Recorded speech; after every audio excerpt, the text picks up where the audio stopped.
E estamos aqui gravando o Gi Patrian em Ação. Mais uma semana conhecendo mulheres empreendedoras, empresárias incríveis. E hoje não seria diferente, com certeza. Uma mulher incrível que eu tive o prazer de conhecer nos eventos de network que nós vamos. E eu sempre falo, Leoas, que o network ele é uma vertente do seu negócio muito importante. Não pode ser a única, tá? Porque ele acaba limitando ali, fica uma coisa muito presencial, mas é uma vertente muito importante. E a Zuleika, eu conheci ela em um desses eventos que nós participamos. Vou falar um pouquinho aqui dela antes de apresentá-la para vocês. É Leika Mello, esposa, mãe de 2 filhos, mora há 27 anos aqui nos Estados Unidos. Gente, 27 anos. Ela é mais americana do que brasileira, com certeza. Empreendedora desde muito jovem, com background em aviação e confeitaria e hoje atuando na área imobiliária como corretora. Olha isso, da aviação para confeitaria e hoje corretora de imóveis. Muito bem-vinda, Leika, né? Você gosta que chama, né? Aqui no podcast. É uma honra ter você aqui sentada comigo, compartilhando a sua história, a sua jornada de 27 anos aqui nos Estados Unidos, que a gente sabe que não é fácil, é muito desafiador. Muito, muito. Eu que te agradeço a oportunidade de estar aqui e me sinto honrada pelo seu convite e feliz de poder compartilhar, né, com as mulheres um pouco aí da minha experiência. Eu te agradeço. Zu, 27 anos aqui. Você veio para cá com quantos anos? Eu estava completando 28, mais ou menos. 28, você está quase ao mesmo período. Metade. No Brasil, metade aqui. Isso. E lá no Brasil, você falou que trabalhou na aviação. Trabalhei. Conta um pouquinho disso. Comecei a trabalhar bem cedo. Eu acho que eu comecei a trabalhar desde criança, na realidade. Porque eu sempre fui, assim, muito empreendedora. Eu lembro, assim, na época colegial, não colegial, acho que chama elementary, né? Eu pedia para o meu pai comprar umas cartelas de brinco e ele trazia e eu cortava assim os quadradinhos e vendia para as minhas amiguinhas na escola. Não acredito. Sério. Gente. Olha o espírito empreendedora pequenininha, com 11, mas sei lá, 10, 11 anos. Você viu como isso é nosso? Isso, já vem com você. Nesse livro aqui, quando eu fui escrever, só para você ver como que isso faz parte da nossa essência. Uhum. Com 5 anos de idade, eu colocava... Minha mãe sempre trabalhou fora, eu sou filha de mãe solteira. E a minha mãe sempre trabalhou muito... Assim, eu sou muito vaidosa, puxei a ela. E ela trabalhava de tipo, terninho. Uhum. E ela saía para trabalhar, e eu colocava a roupa dela, o salto dela, a bolsa, e eu saía andando pela casa e falava que a empresa era minha. Ai, que linda.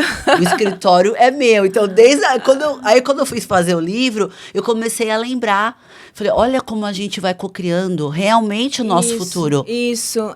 Não só isso. Eu lembro também que na frente do quintal da casa da minha mãe tinha uma árvore enorme de jambo. Não sei se você conhece essa Conheço. E quando tinha época de jambo, eu falei, gente, eu peguei um carro de mão que meu pai tinha lá, sei lá, no quintal, e botei uma folha de jornal, botei o jambo dentro, subi e desci as ladeiras, que eu morava em Olinda, e fui vender jambo. Eu falei, gente, que pirralha que eu era, gente. Olha, mas já tinha a já tinha o tino mentalidade de trabalhar com venda, de estar ali. E o pessoal via aquela menina pequenininha, bonitinha. Gente, eu voltava com aquele carro de mão vazio, vendia tudo. Aí eu falei, dá certo. Então, assim, eu tomei o gosto por venda, por estar ali e fazer minha propaganda. Fazia pulseirinha, sabe essas pulseirinhas de linha que teve uma moda que você tinha uma tabuinha com preguinho? E eu fazia aquelas pulseiras, vendia na escola. Então, gente, eu desde cedo... já fazia o seu dinheiro. Minha já independente. Então, já na fase jovem, adulta, eu trabalhei na Transbrasil, né, na falecida Transbrasil. Na época, era, assim, uma das melhores companhias. Uma das maiores, né? Melhores e maiores, Então, comecei no atendimento ao cliente, ali no check-in. Depois, fui atendimento especial na sala VIP. Mas eu queria trabalhar na área de operações. E senti vontade de... E só tinha homem, não tinha uma mulher. Que é um tempo muito curto, onde você trabalha com carregamento da aeronave, peso e balanceamento, E aí você faz todo esse lançamento de bagagem, de passageiro. Tinha uma fórmula que você fazia lá. Para saber o peso que podia colocar. Para você dar um CG de gravidade da decolação da aeronave. Se você não fizer direito, você pode até derrubar um avião. Caramba. Então, era assim a responsabilidade. Fui fazer um curso em São Paulo e passei, acho que 1 semana fazendo curso em São Paulo, pela Transbrasil. Mas você tinha o sonho de trabalhar de aeromoça nessa época? Nunca tive. Não, tá. Não, eu nunca quis voar. Eu já escutava muito, eu tinha muitas amigas, escutava muito como era difícil a vida trabalhando, voando. Nunca, eu quero ser comissária, nunca quis ser comissária de bordo. Sempre trabalhei em terra. E aí eu fui para a área de operações, trabalhei bastante tempo lá em Recife, no aeroporto lá de Recife, na área de operações, e era muito engraçado, porque só tinha eu de mulher, o resto era tudo homem. Nossa. E aí quando você termina aquele formulário, você vai dar para o comandante assinar. Ele tem que assinar o CG de decolagem que você deu. Então, assim, trabalhando na aviação, eu aprendi muito sobre responsabilidade, sobre trabalhar sob pressão, porque enquanto a aeronave pousa, e o tempinho de 20, 30 minutos que a aeronave está ali, que você tem que fazer todo o lançamento, que você tem que saber o combustível que está vindo, o combustível que vai adicionar. Então, assim, mas eu amava. A gente não imagina, né? A gente vê o avião. Você viu como existe formas de trabalho que a gente nem imagina. Exato. A gente nem sabia que tinha esse negócio da pesar. Porque às vezes a gente fala, cara, cada um pode trazer tantas malas. Mas e quem paga para levar mais mala? Como que fica? Todo o peso é lançado. Todo o peso é lançado. Na hora que você faz o check-in ali, o pessoal do check-in lança o peso da mala, vamos dizer, 2 volumes com 50 quilos. Quem está lá no check-out, no caso operações, que era o meu caso, eu recebo a mensagem dizendo o total para o próximo destino, 400 quilos. Nossa! Aí você vai organizar no porão de uma forma também que seja fácil de descarregar para o próximo porto, né? Próximo aeroporto. Então, eu não posso, digamos, a aeronave está saindo de Recife para Maceió. Eu não posso colocar Maceió atrás de Salvador, porque aí os caras vão ter que tirar toda... Certo.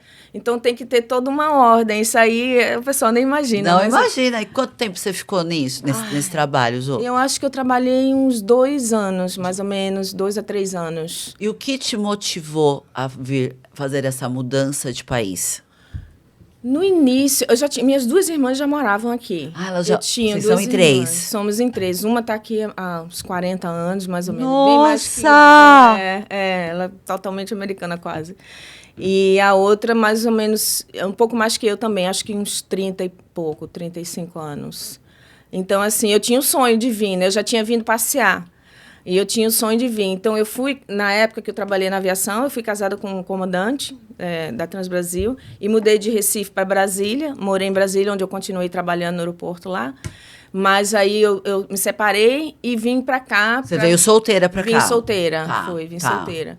E com pouco tempo conheci o meu atual marido, que hoje estamos aí celebrando 24 anos de casado. Olha, gente, hoje aqui, nesse podcast, hoje é a comemoração 24 anos. 24 anos. Gente, olha, e ficar 24 anos casado nesse país é pra quem é forte, viu?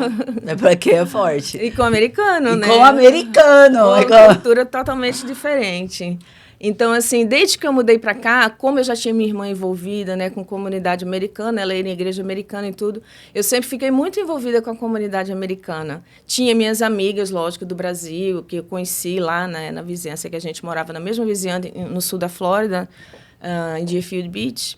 Mas sempre convivi mais, também pelo meu marido ser americano, né? A gente namorou 1 ano e 2 anos e a gente casou. Você já falava inglês quando você veio pra cá? Pouco, não muito. Eu conseguia me comunicar. Mas aí você veio, já foi mais fácil, né? Você Foi casou com um americano para poder falar a língua. Então, fiquei muito envolvida, assim, com a comunidade americana por conta da família dele. Me interessei mais em buscar. E, lógico, como todo imigrante, sempre fiz de tudo no início, né? Que até você se organizar, você é babá, você faz limpeza e... Trabalhei numa lounge, numa dry cleaners, e isso foi muito bom para mim. Porque quando você é babá e você fica só com bebezinho, você não tem a oportunidade de estar falando inglês. E nessa loja de dry cleaners, o dono era russo, todo mundo era Nossa. americano. Então, assim, isso me ajudou muito a desenvolver o inglês também através do meu Mas marido na imagina, época. que hoje não dá nem para comparar, né, Zu? Hoje o imigrante chega aqui, embora muito desafiador, sempre vai ser, mas a gente tem facilidades. Há 27 anos atrás, no sul da Flórida, numa praia, É. quais foram, naquele momento, os maiores desafios que você passou? O maior desafio foi eu realmente me encontrar no que eu queria fazer. Tá. Porque você, no início, você, assim, não tem muita opção de estar escolhendo. Ah, não vou fazer isso, não fazer Ainda mais há aquilo. 27 anos atrás, 27 né? anos Hoje eu acho que a atrás, gente é. tem mais essa escolha. Tem a escolha, mas na época não existia tanta, vamos dizer Informação. assim, limitação também no que você ia sem medo, vamos dizer assim. Muita gente hoje está movida pelo medo, Sim. por conta de imigração, por conta da perseguição, né, com os imigrantes. Na época não tinha isso. Não tinha, né? Era uma coisa mais leve, vamos dizer assim. Então, você ia sem medo, entendeu? Hoje em dia, eu entendo, assim, as pessoas têm medo de estar em locais com muita, né, que seja muito aglomerado de brasileiro, porque tem medo da imigração. E, na época, isso nem passava pela minha cabeça. A gente só ia e trabalhava, entendeu? Mas eu não fiquei muito tempo assim, porque eu conheci o meu marido, com 2 anos a gente casou. Nossa! Namoramos 2 anos, aí a gente casou, aí em pouco tempo eu peguei meu social, aí trabalhei na Demorou até pra casar, né? Porque aqui os americanos conhecem e já quer casar, não é? Essa semana eu tava... Foi na escola? Foi na escola. Na escola. Uma das alunas lá se separou aqui. Aí tá namorando um americano há 6 meses. Ó, que ele já estava separado. Ele assinou o divórcio na segunda-feira. Queria casar com ela na terça já. Uau! Apressado, né? Mas, enfim, aí a gente casou. E aí, quando eu tava com os meus papéis tudo direitinho, fui trabalhar no Olive Garden. Eu fui waitress, garçonete do Olive Garden. Trabalhei por 1 ano e meio lá. Aí, o meu marido viajou. Ele foi para o Iraque trabalhar quando estava tendo a guerra. Lá no Iraque, ele foi para o Green Zone.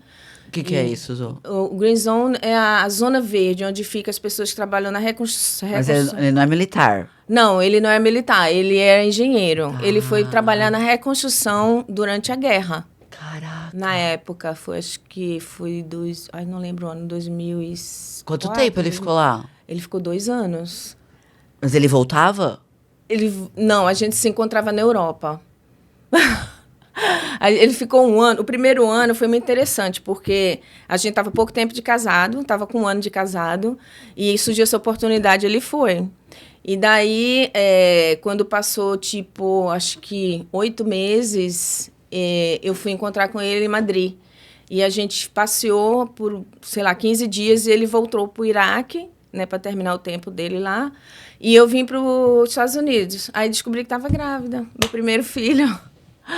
Caramba, e ele lá? Aí quando eu estava com mais ou menos uns 5 meses de gravidez, a gente se encontrou de novo.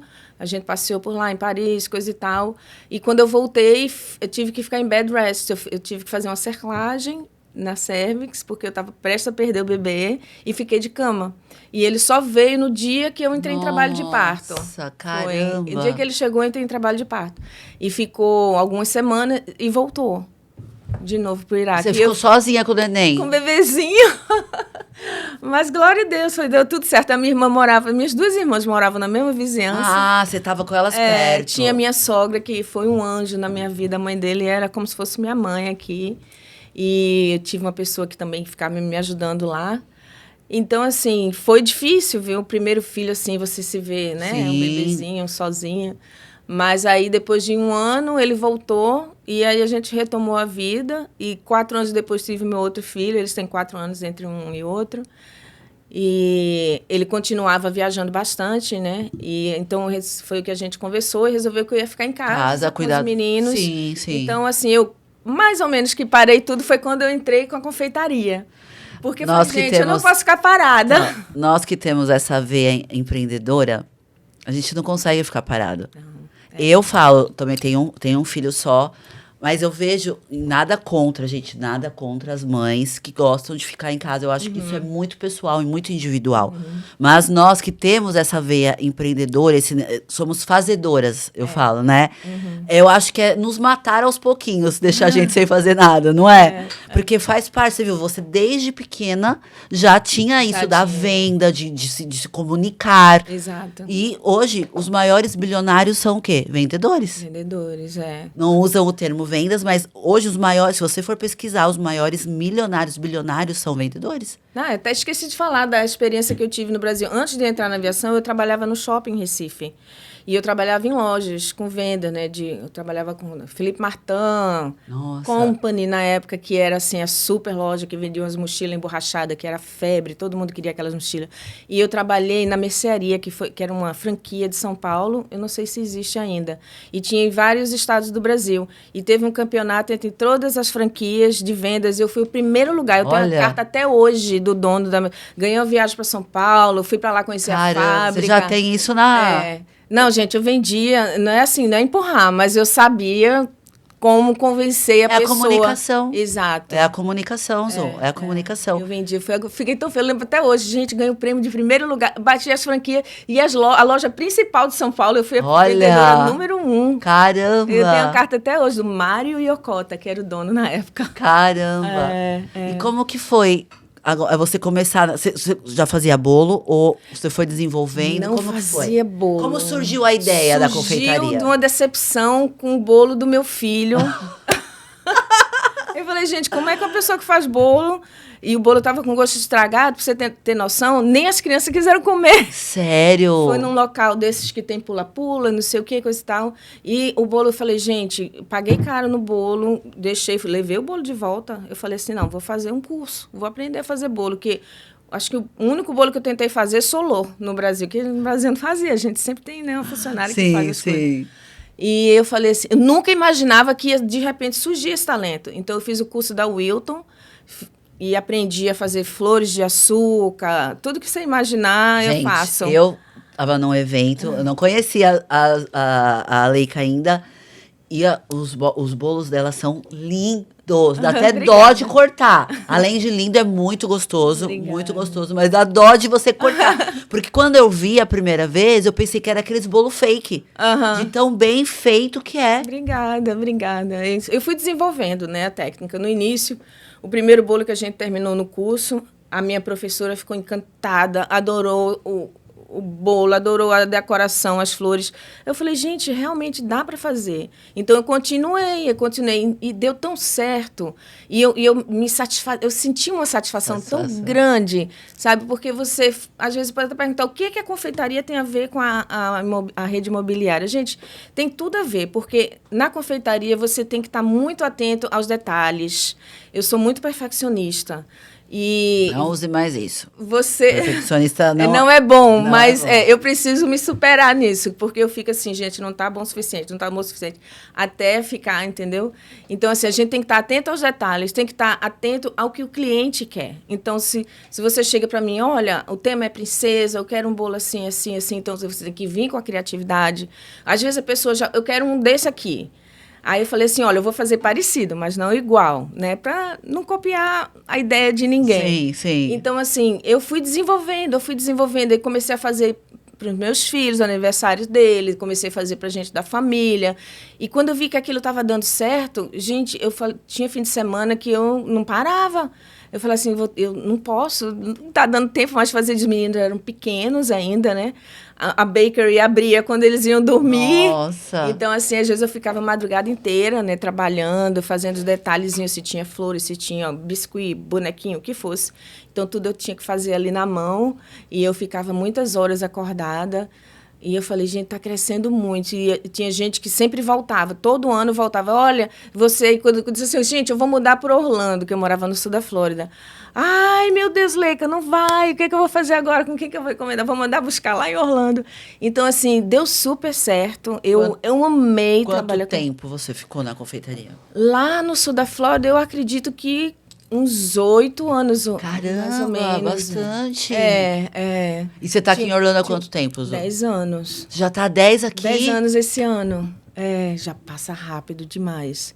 Eu parei um tempo, porque entre a mudança do sul da Flórida para cá, foi um pouco complicado, né? Você tem coisa em storage, tem coisa na casa alugada, esperando casa construir. Então, eu fiquei um período aí, mais ou menos um ano, que eu parei completamente. Porque eu falei, gente, não conheço ninguém, até você se situar e você se divulgar. E eu estava muito focada em decorar a casa, né? Casa nova. Então, assim, eu realmente me desliguei. E com o tempo, eu falei assim, aí você, mais ou menos, layback, você fica assim, será que eu volto? Será que eu não volto? Mas sempre fiquei, eu já tinha feito o curso de corretora, eu sempre tinha isso dentro de mim. Você sempre, acho que eu ia te perguntar, como que foi esse despertar são coisas... tenho certeza que uma se conecta com a outra, que foi o que a gente falou, nossa bagagem.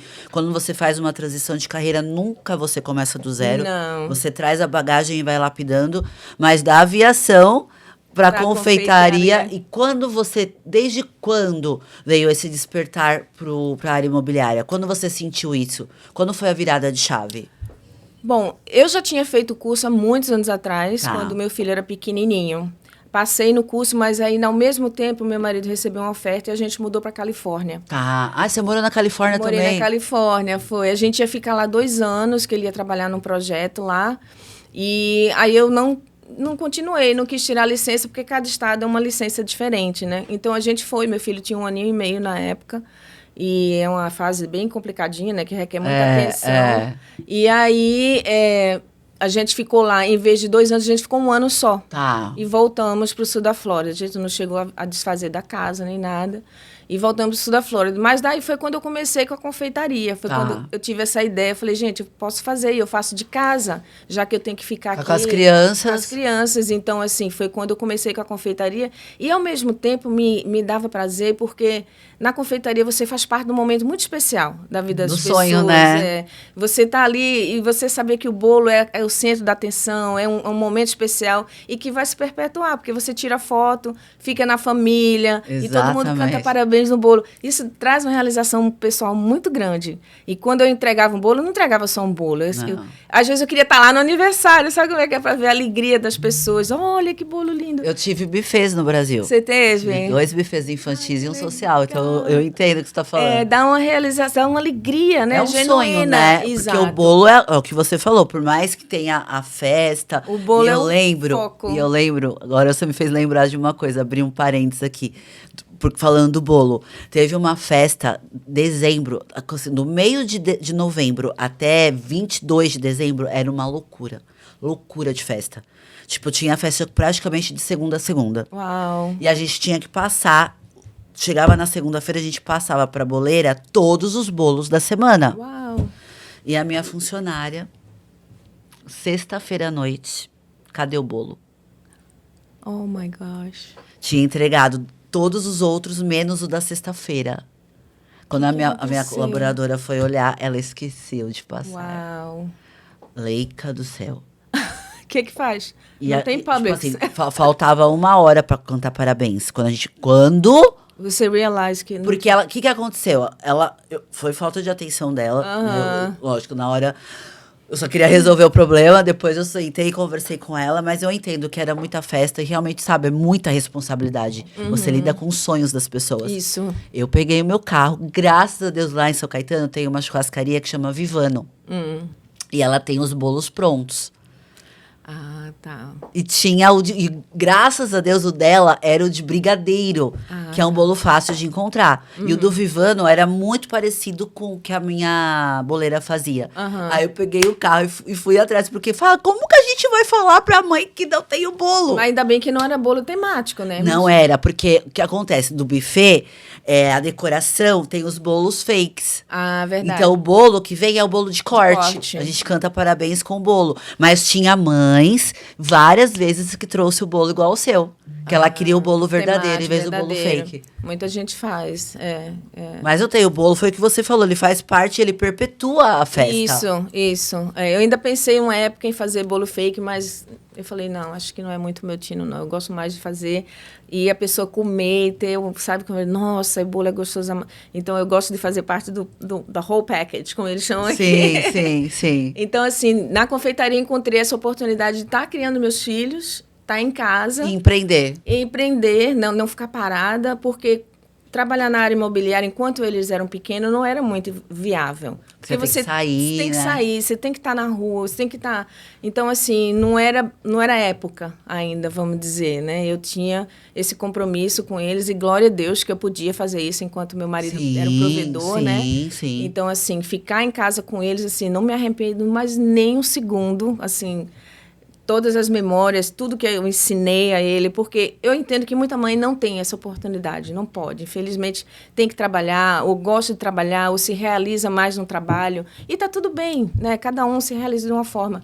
E eu nasci para ser mãe e empreendedora ao mesmo tempo. Então, você tem 2 meninos? Tenho 2. Um está com 21 e o outro vai fazer 21 amanhã. Amanhã! É aniversário dele. Caramba! E o caçula tem 16, faz 17 de março, mês que vem. Então, assim, eu consegui conciliar e foi uma bênção para mim, porque ao mesmo tempo que, né, eu estava ali com meus filhos, eu estava empreendendo. Você não estava sendo só do lar. Exato. Você se sentia útil, vamos dizer assim, porque nós que somos fazedoras, a gente gosta dessa sensação. Não que o trabalho de casa, que é um trabalho que nunca acaba, né? Nunca acaba. Nunca acaba. Mas você fazer algo fora disso, do serviço da casa, nos dá essa sensação de utilidade. Exato. Né? E também sempre servindo, né? Eu trabalhei como voluntária no Boy Scout of America. Eu era den leader, trabalhei... Os meus foram Boy Scout, né? Eu achava lindo. Então, assim, eles começaram pequenininho. O que é isso? Escoteiro, Mirim. Escoteiro. Escoteiro, desculpa. Imagina. Escoteiro. Então, assim, depois, no início, eu só ia e participava. Mas aí, todo mundo é voluntário, né? Lá no Boy Scouts. Então, eu voluntariei e eu era den leader, que você é líder de um grupo de crianças. E aí eles têm um livro, você segue aquele livro. É como se fosse uma escolinha, né? Sim. E as reuniões eram semanais. Então, assim, eu sempre gostei de servir, de estar participando. E sempre junto com eles, né? Com os meus filhos. Né? Nunca fiquei parada. Assim. E em casa a gente não para também. Não para nunca. Mas me realizei bastante. Só que, como eu estava falando, que eu mudei para cá e parei um tempo e comecei a retomar aos poucos. Depois que eu entrei num grupo de mulheres, aqui eu retomei realmente, que eu fiz, vou fazer um bolinho. Aí as meninas, um bolinho? Leica, você não pode parar, você tem que voltar a fazer. Eu falei, será, gente? Aí, aos pouquinhos, comecei a voltar de novo e trabalhar com confeitaria. E, assim... Mas não foi mais como antes, porque agora que os meus filhos já estão maiores, são mais, né, independentes e tudo, eu falei assim, eu acho que eu posso mais dedicar tempo a mim, né? Agora, você já gostava dessa parte da imobiliária? Você já gostava disso? Já gostava, porque ao mesmo tempo que você está ali desenvolvendo uma profissão nova, você é o mesmo ramo, é o mesmo tino, você está lidando com pessoas, você está lidando com sonhos, porque se você pensar, não é só uma casa, não é só... um ponto comercial. Um sonho. A pessoa, às vezes, está ali, juntou todas as economias por muito tempo para investir num sonho. Então, assim, eu super respeito isso e eu me sinto honrada quando alguém chega para mim assim, olha, eu estou procurando uma casa assim, assim, assim, eu fico até arrepiada. E, sabe, me dá aquela assim, eu faço assim, Deus, eu tenho que achar, eu vou achar. Sabe? E você tá ali ajudando aquela pessoa a escrever o próximo capítulo da história dela, né? Não, é o sonho de qualquer pessoa. Ainda mais quando a gente faz essa mudança de país, né? Exato. Nós, imigrantes, porque eu tenho minha casa no Brasil que tá lá. Aí você vem pra cá, você começa a pagar aluguel, coisa que a gente não fazia no Brasil. Então, quando você consegue realmente comprar a sua casa aqui, você dá a sensação, cara... É como se você tivesse vencido, sim, mais um obstáculo, né? Exato, diante de todos que os imigrantes passam quando faz essa mudança de país. Com certeza. E eu, assim, super respeito, eu tento de tudo, eu ajudo em tudo. Por exemplo, aluguel, principalmente, porque muita gente que está chegando agora e tem dificuldade, né? Está com visto de estudante, alguma coisa, eu faço o possível para arrumar... Então, dentro do que você trabalha no ramo imobiliário, você faz a venda e o aluguel? Aluguel também. As duas coisas, as duas vertentes. Isso. Na área imobiliária, você pode alugar, pode vender, trabalhar na área residencial, comercial, vender lotes, investimento. Se tem alguém no Brasil que quer investir aqui, comprar uma casa só para investimento e alugar, entendeu? Então, assim... tudo que é relacionado com a área imobiliária, a gente, quando tira licença... Você pode fazer. Você pode fazer. Você tá há quanto tempo agora mesmo nesse nicho, Zu? Tem apenas alguns meses. Eu tirei a licença em novembro passado.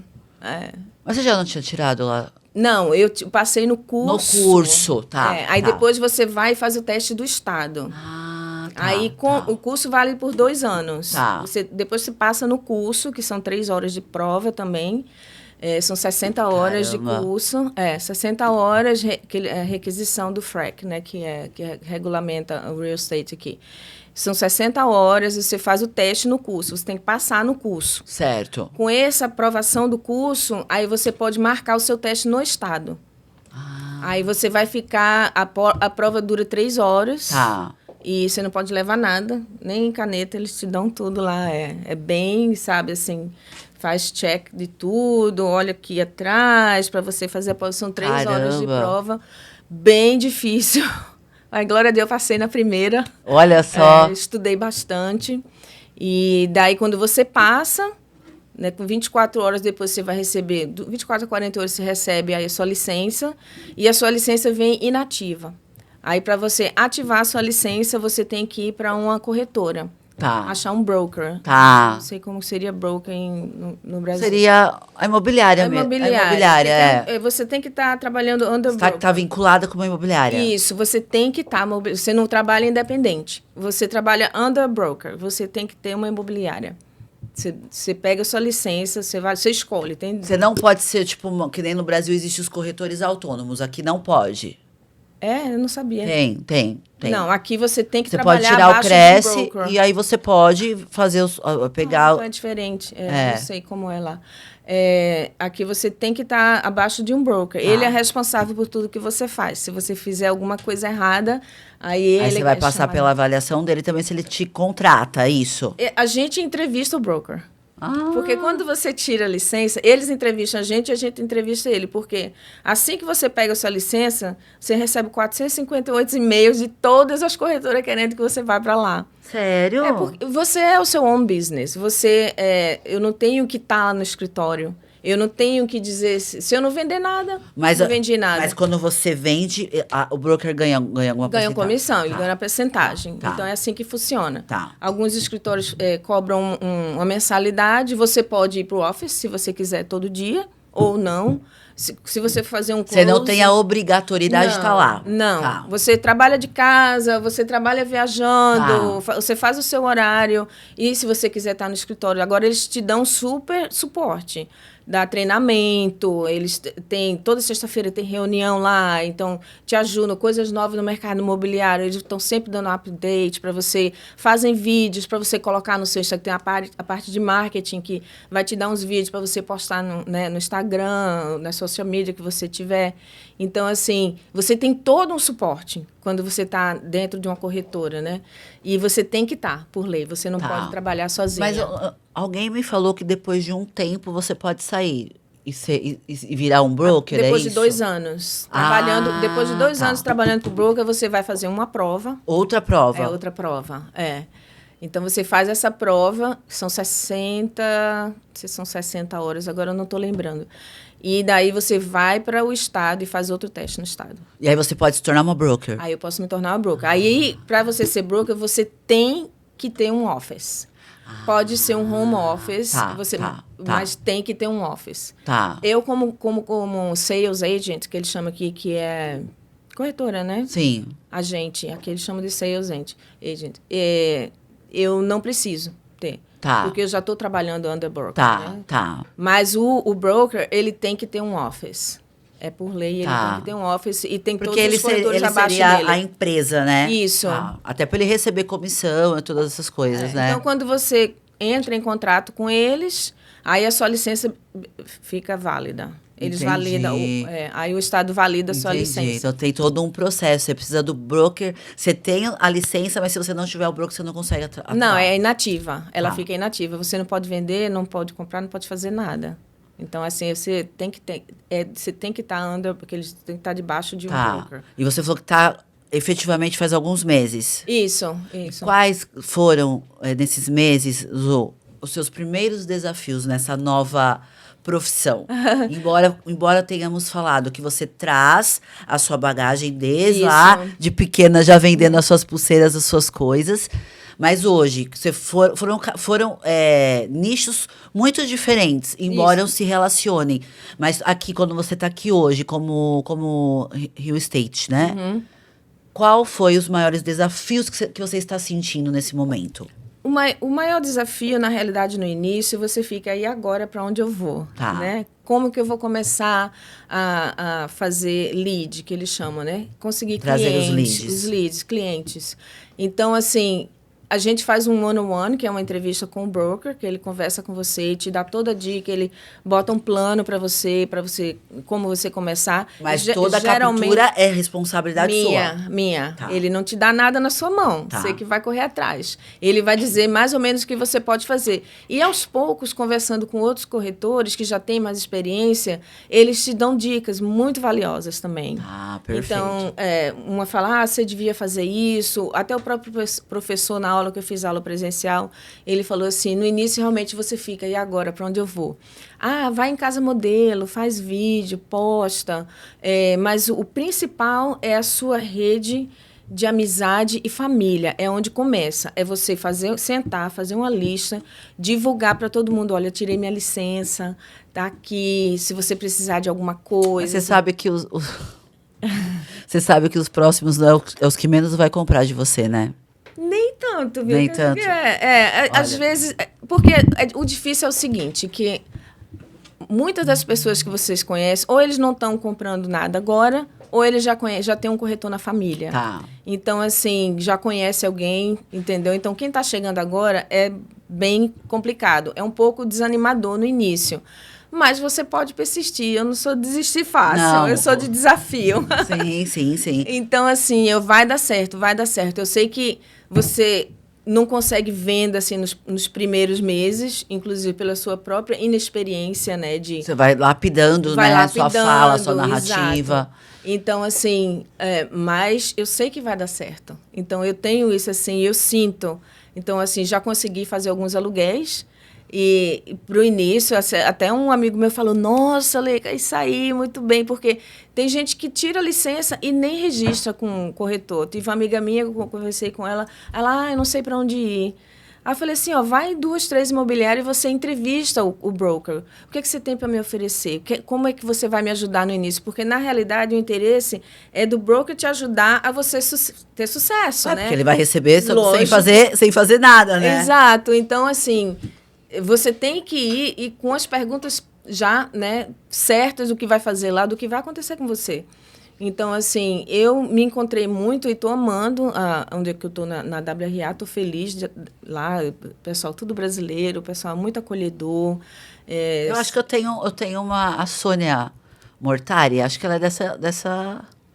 Ela é corretora? Ela é. Tem mais de 300 corretores. Ela vem a semana que vem aqui fazer entrevista. Legal. E assim, o principal, o que a gente tem que buscar, principalmente no início, é você focar numa área.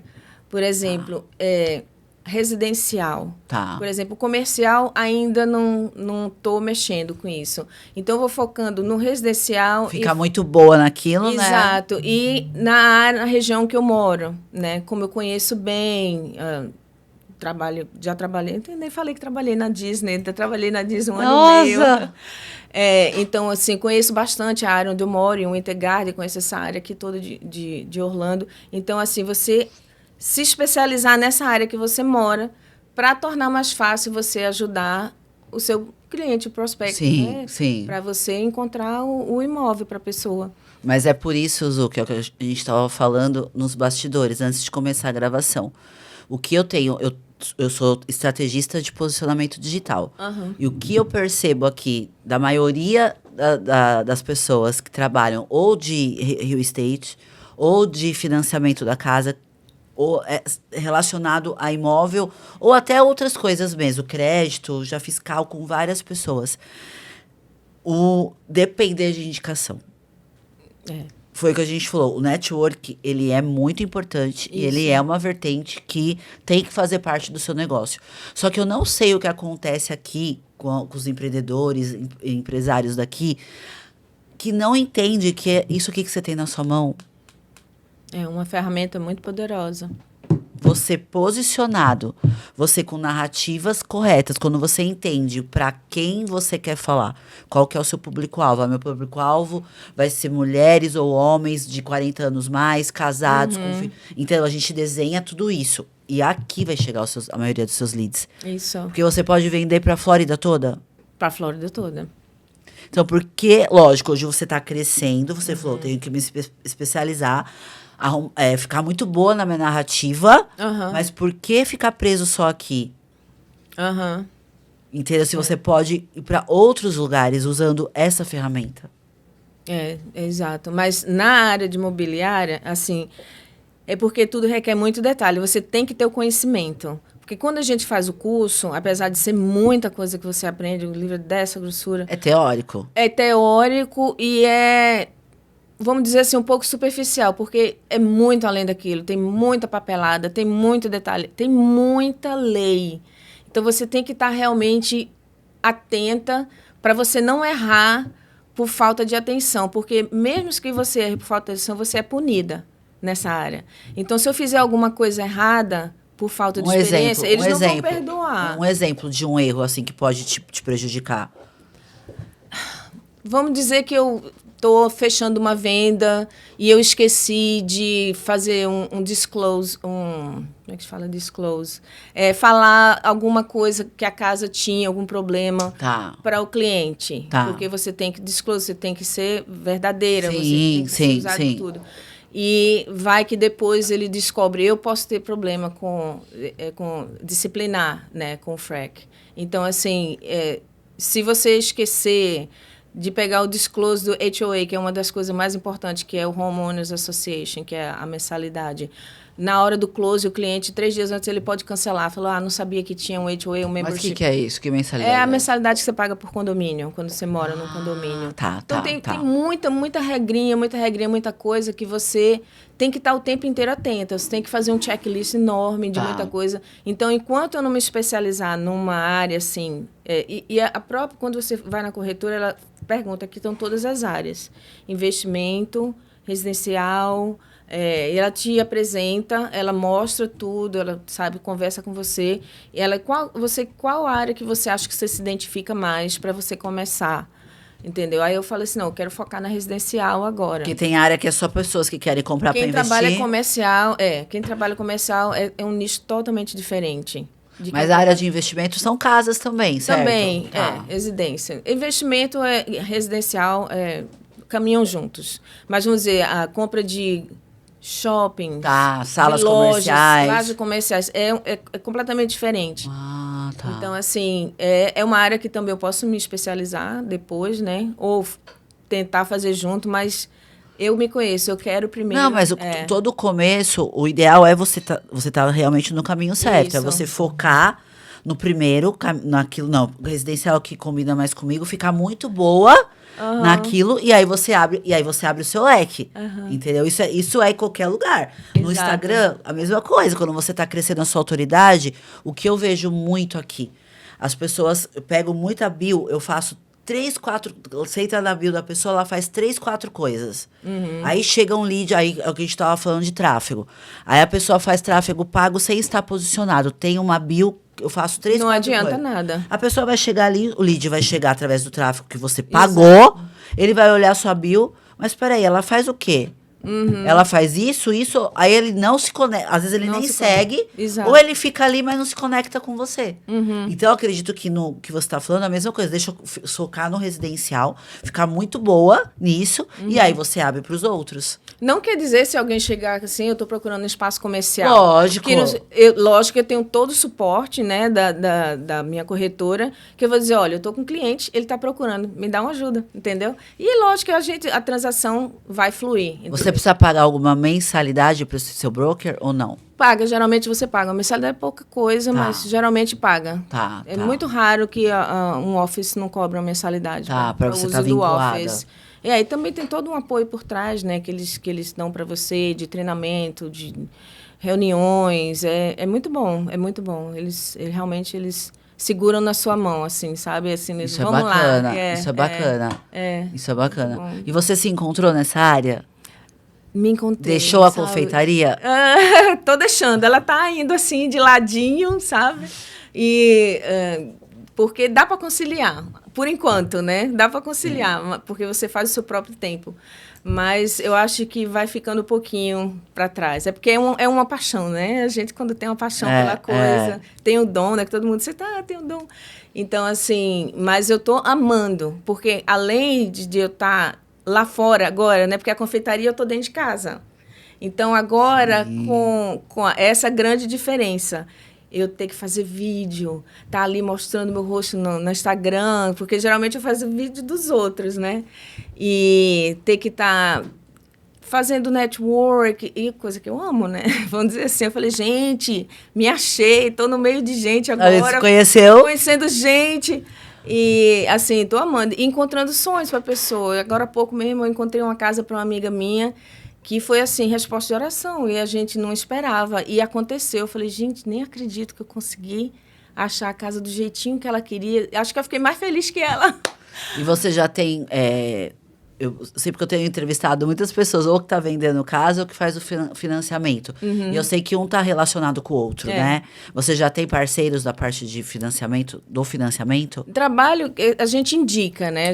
Porque geralmente quem vai, que está realmente com a intenção de comprar a casa, ou eles já fizeram um pre-approval, né? Já pré-aprovado para um financiamento, o que ajuda bastante, né? Porque em algumas casas eles pedem que você já esteja pré-aprovado. Mas eu posso indicar e sair fora, porque não é o meu nicho. A gente não pode se envolver com essa parte. Então, geralmente, é interessante que a gente tenha 2 ou 3 pessoas que fazem financiamento. Todo corretor, geralmente, tem alguém que indica. Não quer dizer, necessariamente, que aquele lead vai usar essa pessoa. Porque, às vezes, ele já conhece alguém que faz, entendeu? Mas eu tenho, sim, algumas pessoas que eu indico, que eu confio, que eu sei que realmente são, assim, pessoas que vai fazer tudo por você e conseguir o financiamento. Então, assim, é importante ter. Mas a gente não se envolve com isso. A gente não pode se envolver. Que é a parte toda, né, pessoal. É a pessoa que faz. E o que você busca nessa nova profissão, Zô? Eu busco... Ai, gente, além de minha realização, né, profissional, de estar envolvida com gente, como eu sempre gostei, né, de estar servindo, de estar em contato com pessoas, de ter essa satisfação de ver a pessoa entrar na casa, realizando um sonho. Isso me enche de alegria também, genuinamente.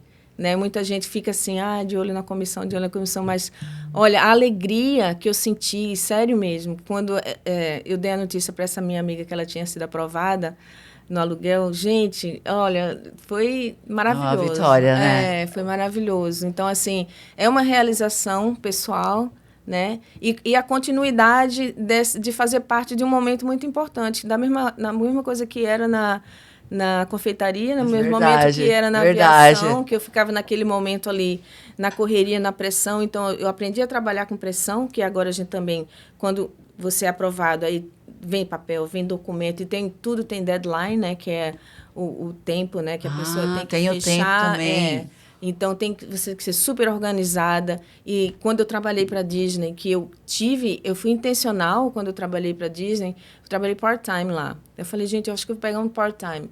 Porque o customer service da Disney é famoso, né? Eu falei assim, eu preciso ver como é, eu quero estar de perto. E eu fui trabalhar também na área de food and beverage, que é de comida, né? E trabalhei lá no Toy Story Land. Ai, que legal! No Hollywood Studios, foi. E o treinamento que eles dão é surreal. Não, o treinamento deles é conhecido Atendimento ao cliente, gente, o que você absorve, o que você aprende ali. Eu fiz o treinamento Disney lá no Brasil, porque tem um cara muito, muito conhecido lá no Brasil, que ele já veio aqui pro parque umas 50 vezes. Ele vem com empresários do Brasil para fazer o treinamento aqui, eu fui presencial. Que ele leva o atendimento Disney para nós, como eu trabalhava com buffet, para eu levar esse atendimento dentro dos buffets. Desde a hora que chega o lead na mensagem do WhatsApp, já começa ali.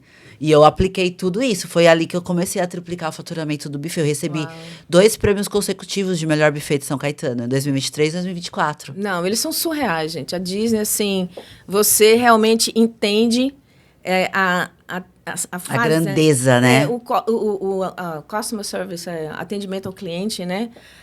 O cliente sempre tem razão. Você tem que, sabe... Foi, assim, mais do que um aprendizado lá, porque... E eu amei estar em contato com crianças. Gente, a melhor coisa é você trabalhar no parque e estar ali todo mundo se divertindo, no momento alegre, dentro da Disney. Às vezes a criancinha estava chorando, eu ia lá, o pessoal já sabia que eu levava sticker, eu levava docinho, assim, pequenininho. Eu perguntava, pode? Tem que perguntar, né? Tem toda uma... Porque a criancinha está cansada, está chorando, aí eu ia lá conversar. No final do dia de um parque, né? Tem adolescente que está emburrada. Uma vez eu falei para ele, olha, tem tanta criança que queria estar aqui. Olha a sorte que você tem que estar aqui. Seu pai e sua mãe devem amar muito você, né? De ter te trazido aqui. Aí o menininho parou, ficou olhando assim para mim. Acho que ele devia ter uns 12 anos, mais ou menos.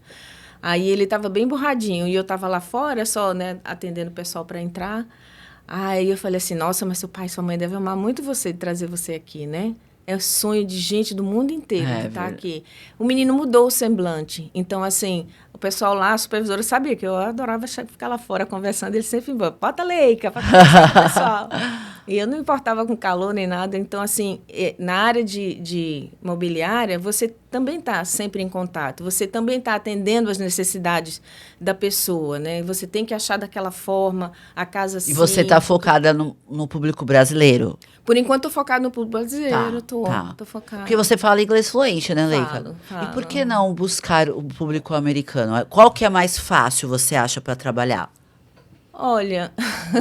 Porque você é quase uma americana, né? Mas você acha que não faria muita diferença, Mas você acha que existe uma...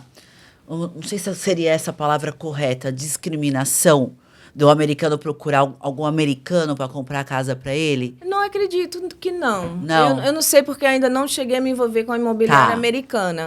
Mas eu acho que o americano ele é mais preparado. Assim, quando ele vai comprar, ele está realmente sério e ele não dá um passo de procurar um corretor se ele estiver realmente sério em realizar aquela compra ou aquele aluguel. Às vezes o brasileiro só está ali especulando. Está ali especulando. O americano é mais decidido. É mais decidido. Eles não vão incomodar, e principalmente porque muitos corretores americanos, eu sei porque eu já tive do outro lado, né, comprando casa, eles são bem agressivos. Assim, fica em cima, manda 500 e-mail e coisa e tal. Então, quando a gente visitava locais que tem casa modelo, eu nem preenchia aquelas folhinhas que eles fazem você preencher lá, mas, né, para poder, porque eles realmente é um foco muito grande de fazer você decidir, fechar. E que é importante, né? Porque tempo é dinheiro aqui, entendeu? Então, um pouco da desvantagem é isso, que alguns brasileiros não entendem isso, que o tempo é dinheiro. A gente está aqui, a gente está procurando, a gente está coisa e tal, mas vamos decidir, vamos fechar, né? Você... Brasileiro tem um grande defeito, Leica, a procrastinação. E eles ficam um pouco com receio também, né? Porque é uma dívida, né? Uma dívida de longo prazo. Você está num país que a gente sabe que até você... Os primeiros anos é muita instabilidade. Um dia você está bem, no outro você não está, tanto financeiramente como emocionalmente. Mas nós temos... Aqui você já é mais americana do que brasileira. Eu empreendia no Brasil, né? Eu vendia as empresas para vir para cá.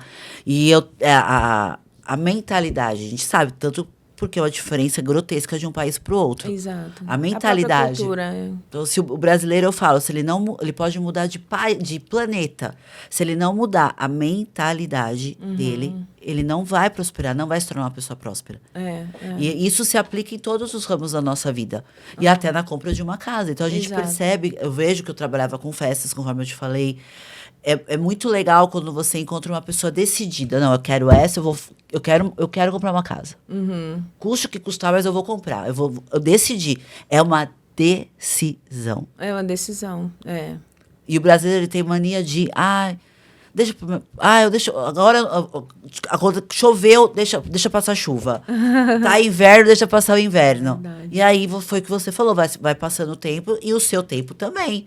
É o seu negócio. Exato. Então eu acho que o americano ele acaba, né, trazendo isso de uma forma mais agressiva. O americano ele respeita também o cliente, no caso. Ele respeita, sabe que é uma profissão. Gente, a pessoa se prepara para aquilo, entendeu? Então a gente tem que aprender a respeitar. Porque tem um monte de corretor, aí olha com um, olha com outro, olha com um, olha com outro. Sabe? Então, assim, você vê que a pessoa não leva muito a sério. Inclusive, eu tive logo no iniciozinho, que eu estava tentando arrumar um aluguel para uma pessoa, ela disse, eu estou olhando com vários corretores. Eu falei, que bom, mas como assim?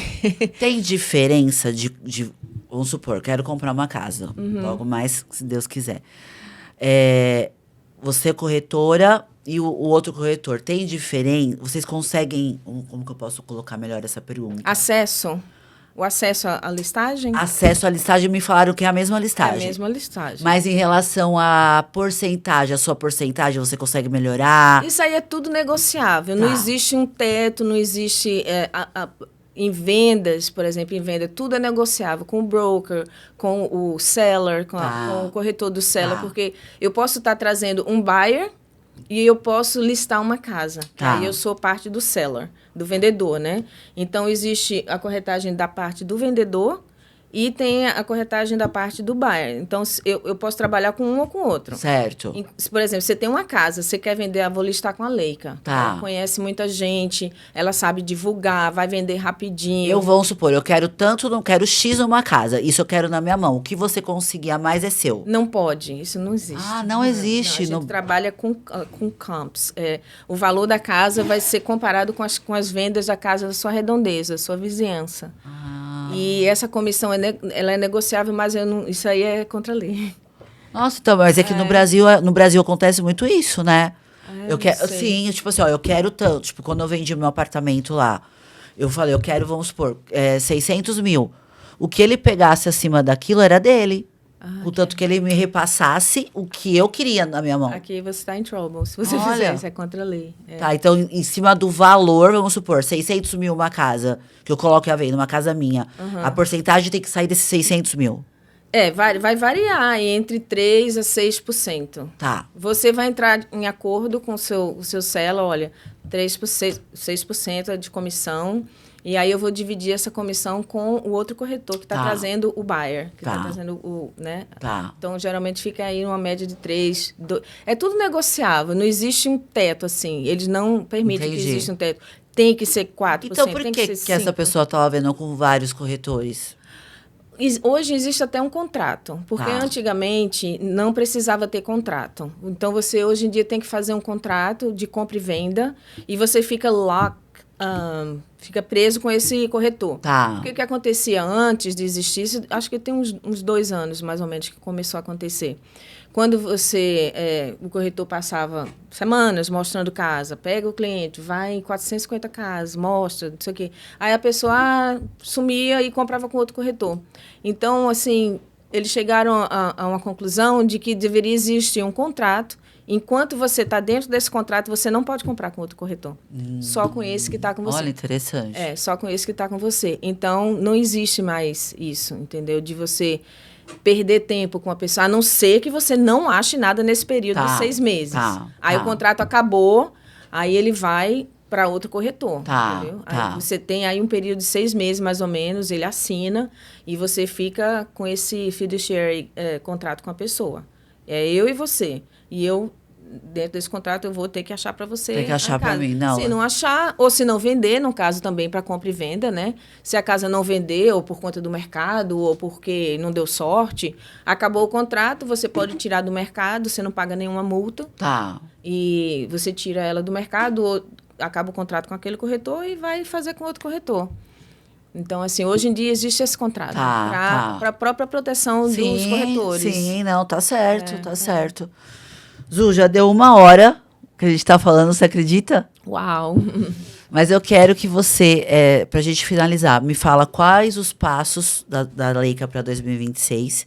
E aí depois eu quero que você deixe uma mensagem para quem vai ver esse podcast. Tá joia. Eu tô com uma visão muito positiva para esse ano. De vendas, de crescimento, de estar aí conhecendo gente, realizando sonhos, participando desses momentos importantes. E eu tô com o coração cheio, ardendo, assim, sabe? Sabe quando você sente que vai alguma coisa... Expectativa. Vai sair, vai nascer. E eu falei, gente, é o meu ano. Eu vou realmente investir e sabe, eu tenho muita fé, eu creio em Deus que vai realmente, sabe, romper. É isso que eu falo, que eu até já vi uns podcasts, você fala, o que é ação, né? Eu falei, ação. O que é ação? Gente, a gente tem que pensar o que é ação. A ação é uma ponte, eu diria que é uma ponte entre a intenção e o resultado. Porque não adianta só você ter ideias e ter intenção, você tem que agir para ter o resultado, a decisão, para você impactar vidas. Então, assim, impactando vidas é uma coisa que me realiza muito. É ver a pessoa feliz, é ver a pessoa realizada, né? Então, assim, é quando a gente age, é um romper, né? É você sair da zona de conforto, porque é fácil você ficar assim, não vou, tá difícil, não sei o quê. Então, você sair da zona de conforto, tirar essa mentalidade, né, de procrastinação e romper realmente com dificuldade, aprendendo, você se permitir, né? Exatamente. Que você é capaz, sabe? E não deixar que nada limite. Porque quando eu olho para mim pequenininha, eu falo, gente, eu tinha capacidade de subir numa árvore alta, tirar um monte de jambo, subir uma ladeira, vender. Gente, eu sou adulta, então, assim, o que aquela criança falaria para mim hoje? Exatamente. Entendeu? Então, assim, é você acreditar em você, colocar o pé sabendo que Deus vai colocar o chão, que Ele está ali, Ele honra a pessoa, né, que é fiel. Então, assim, é o que eu tenho feito. Eu coloco o pé, assim tem lugares agora novos, né, que para mim, né, tá ali prospectando, conhecendo gente, fazendo network. Depois de muitos anos dentro de casa, a gente vai perdendo um pouco esse tino.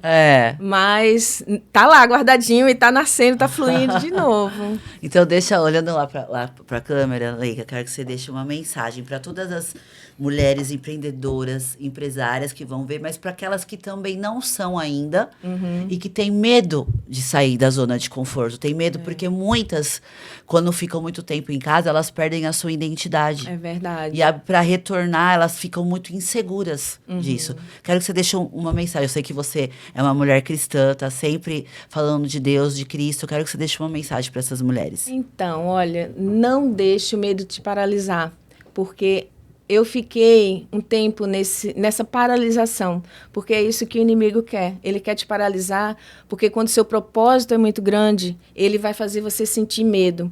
Então, você ora, pede a Deus para quebrar isso e vai com fé.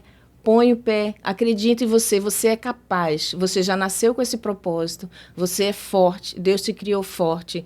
A gente é mãe, a gente, né, tem filhos, a gente cria os filhos. Então, mesmo você que não é mãe, você é forte, você é capaz. Diga isso todo dia para você, eu posso tudo naquele que me fortalece. E você vai sem medo, vai sem não estou pronta, não é a hora. Não, é a hora, é o momento, eu vou. Mesmo que eu acho que eu não sei, mas eu vou aprender. Deus vai colocar as pessoas certas no seu caminho. É impressionante como, aos pouquinhos, tem aparecido pessoas na minha vida que têm, assim, me guiado. E eu fico assim, são anjos realmente que Deus põe na sua vida. E creia que acontece, como agir. Foi um anjo que Deus colocou na minha vida. Tá vendo? Eu falo que Deus, Ele não une pessoas, une propósitos, né? E aqui eu falo que, embora todos os desafios desse começo, agora dia 24, no dia do seu, faz um ano que eu tô aqui. Faz um ano que eu tô aqui, exatamente no dia 24. E lógico, eu falo muito que quando a gente vem do Brasil, numa situação que você ainda não é empresária, que você tem uma situação um pouco inferior, você chega aqui, qualquer passo que você dá, você entende isso como uma vitória. Quando você vem já, que nem eu sou empresária, eu não gosto de falar isso, mas eu tinha minhas empresas lá, e você chega aqui, ninguém te conhece. Tem que se reinventar. Você tem que fazer as pessoas conhecerem realmente que a sua história é real. Porque a gente sabe que muitas pessoas chegam aqui e começam a contar uma história que não é real. Então, isso pra mim, Deus tem me moldado com... tanto que eu tenho tatuado aqui resiliência. Ai, que lindo. Porque aqui é o país da resiliência para nós que somos imigrantes. Mas Deus tem me apresentado pessoas aqui nessa mesa. Eu já estou chegando em 50 episódios aqui do podcast. Já no Brasil, entrevistei empresárias incríveis e todas sempre com uma história de superação, mas que decidiram. Quando eu coloquei Gi Patria em Ação, porque é um livro que eu li que chama O Poder da Ação. E o que falta em muitas pessoas, Leica, é a ação. Exato. As pessoas compram cursos atrás de cursos, ficam com uma obesidade mental, mas não colocam em prática. É verdade. E a diferença de você sair da zona de conforto é você decidir. Porque decisões mudam destinos. E estou encerrando esse episódio e te espero no próximo. Até mais.